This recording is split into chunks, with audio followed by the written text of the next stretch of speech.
Beberapa saat berlalu, akhirnya kini Rizky telah tiba di depan kamar kosnya. Dok, dok. Rizky mengetuk pintu kamarnya secara perlahan. Dengan cepat, Alia segera bangkit dari ranjangnya lalu berlari untuk membukakan pintu. Riz, sorry banget sumpah, enggak bermaksud buat ngusir kamu Riz. Please jangan marah ya, ucap Alia dengan mata yang agak memerah itu. Ia nampak cukup sedih mengetahui bahwa teman sekamarnya terusir dari kamarnya sendiri. Enggak apa-apa kok, tadi aku cuma lupa diri waktu di taman. Ada bapak-bapak pecatur. Kasih tantangan buat kalahin dia dalam 5 langkah. Balas Rizky sambil meletakkan barang-barangnya ke lantai. Terus? Tanya Alia penasaran. Rizky tak membalasnya dengan kata-kata, namun hanya memamerkan 20 lembar uang 5 ribuan yang diperolehnya. Menang dong. Ya, yang tadi emang agak mudah sih. Besok mau coba lagi. Sorry ya, lama balesnya. Lanjut Rizky sambil tersenyum. Meskipun tak banyak, namun uang itu akan dapat sedikit meringankan bebannya selama hidup di ibu kota dengan biaya hidup yang terkenal sangat mahal ini. Gila, keren banget kamu Riz. Balas Alia dengan senyuman lebar di wajahnya. Enggak streaming. Ini baru mau siap-siap.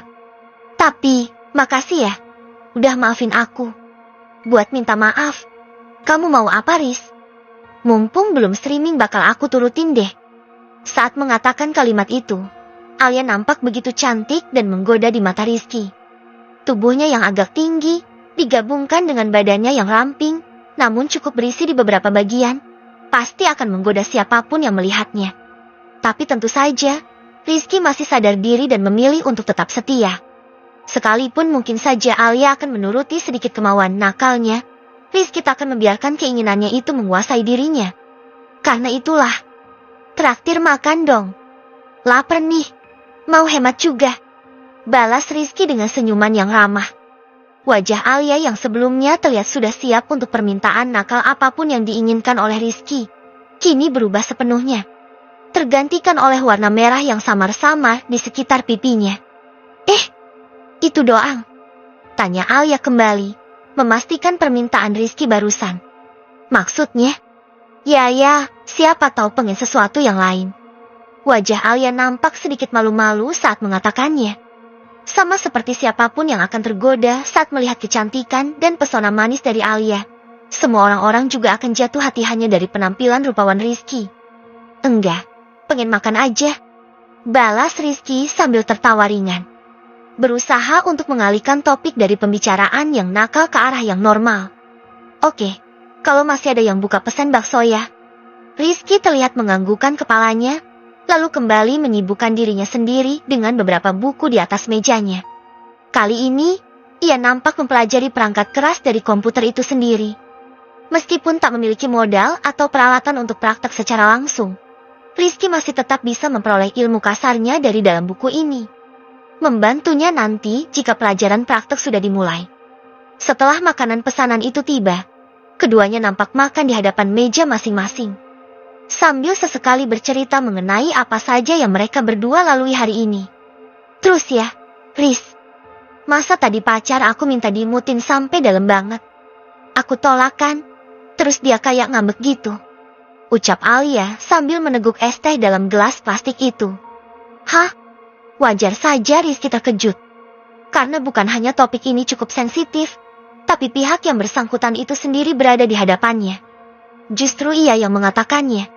Aku bilang kan, masa diemutin biasa aja kurang enak. Terus dia minta mau pakai iniku. Lanjut Alia, sambil merapatkan dadanya itu menggunakan kedua tangannya. Kayaknya jangan bahas ini sama aku deh. Aku ngerti kalian emang hobi gituan, tapi aku gak terbiasa sama. Balas Rizky dengan wajah yang memerah. Alia sendiri nampak kebingungan melihat respon Rizky. Karena biasanya, Alia dan Reno sering membahas hal seperti ini dengan wajah yang datar. Ya jangan bilang kamu juga cerita gini sama teman-teman kamu di kampus kamu, Al. Tanya Rizky dengan tubuh gemetar. Enggak sih, tapi kalau diingat-ingat lagi, aku gak punya banyak teman di kampus sih. Enggak, kayaknya gak punya. Hah? Kok bisa? Ya kan aku habisin banyak waktu sama Reno. Jadi ya, jarang kumpul sama temen yang lain. Kayaknya kamu pertama deh, yang jadi temen dekat aku, Riz. Padahal baru kenal juga, hahaha. Balas Alia dengan senyuman yang lebar di wajahnya. Jika orang tak mengetahuinya, tentu saja Alia terlihat seperti gadis periang seperti biasa yang dapat dijumpai di banyak tempat.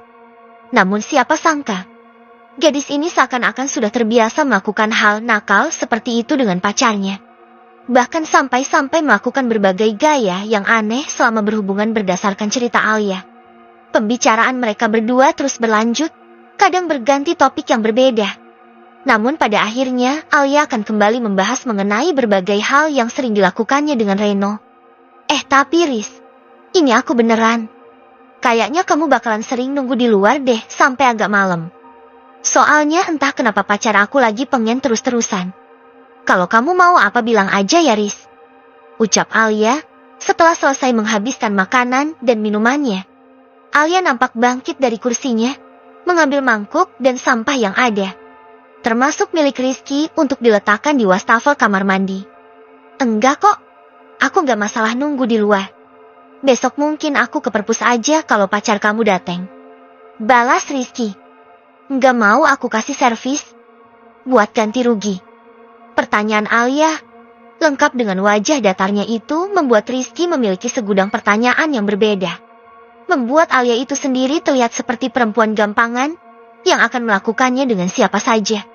Tapi, bentar, kamu jangan mikir aku aneh-aneh ya. Aku cuma pernah lakuin itu sama Reno. Ini kondisi istimewa. Enggak enak juga kan? Kalau kamu dengar terus tentang ini dan aku nggak kasih kamu sesuatu. Lagian juga, lanjut Alia, di mana kini pandangannya tertuju pada bagian di antara kedua paha Rizky. Di mana sesuatu yang cukup besar nampak timbul dari bawah celananya. Klek, Rizky hanya bisa menelan ludahnya. Tepat di hadapannya, ada seorang gadis cantik dengan wajah yang memerah. Jelas-jelas nampak mau menerima permintaan nakalnya. Tapi di sisi lain, Rizky juga berpikir mungkin saja ini adalah sebuah ujian. Ujian untuk melihat kesetiaannya terhadap Nabila. Apa yang harus kulakuin? Terima? Tapi gimana Nabila? Tolak? Tapi gimana dengan ini? Pikir Rizky dalam hatinya, melihat bahwa adiknya sudah lama terbangun dari tidurnya. Tetapi nggak berhubungan ya? Cuma pakai tangan atau mulut, kalau kamu mau. Anggap aja sebagai permintaan maaf. Sama biaya tutup mulut biar kamu enggak cerita sama siapa-siapa. Ki gimana? Tanya Alia dengan gugup. Jantungnya sendiri berdegup dengan sangat kencang. Bayangan mengenai betapa besarnya senjata yang berada di balik celana Rizky itu masih terus berada dalam pikirannya sejak kemarin. Jika ditanya, Alia sendiri mungkin yang menginginkan hubungan ini. Namun demi menjaga wajahnya, ia mengutarakannya sehingga terkesan ini adalah sebuah tawaran istimewa kepada Rizky. Tapi semua pernyataannya memang benar adanya. Alia baru saja melakukan berbagai hal nakal ini sejak awal kuliah bersama dengan Reno. Dan hanya Reno seorang. Ia bukanlah gadis murahan yang akan melakukannya dengan semua orang. Namun Rizky itu sendiri memiliki harisma dan daya tarik yang mampu untuk mempengaruhi pikiran Alia saat ini. Rizky, yang hanya bisa terdiam dalam tawaran yang jelas-jelas sangat luar biasa ini, berusaha untuk mencari pembenaran dalam dirinya sendiri. Haruskah ia menerimanya atau menolaknya? Namun di saat Rizky hampir saja mau menerima tawaran itu karena hasratnya tak lagi bisa ditahan. Bayangan sosok Nabila dengan senyuman polosnya, serta sikap rajinnya di masa sekolah itu mulai muncul dalam pikirannya. Dan dengan itulah, seruk! Rizky bangkit dari kursinya, lalu membelai lembut kepala Alia sambil berbicara. Al, makasih banget. Tapi bukannya kamu harus menjaga perasaan Reno? Kasian loh, nanti kalau Reno tahu kamu kayak gini di belakangnya. Sama kayak kamu yang sayang sama Reno, aku juga sayang sama Nabila. Jadi maaf, aku nggak bisa, sekalipun aku pengen. Dengan kalimat itu, Rizky segera berjalan kembali ke mejanya. Merapikan buku-bukunya, lalu menggelar selimut tebalnya di lantai. Bersiap untuk tidur demi menyambut hari yang baru. Di sisi lain, Alia yang baru saja ditolak untuk pertama kalinya, hanya bisa terdiam di tempat dengan mulut yang menganga. Ia sama sekali tak bisa percaya bahwa akan ada seorang laki-laki yang menolak hubungan nakal seperti itu, demi menjaga kesetiaan kepada pasangannya. Kalau itu Reno yang ditawarin cewek cantik selain aku buat berhubungan, kira-kira dia bakal nolak kayak Rizky enggak ya?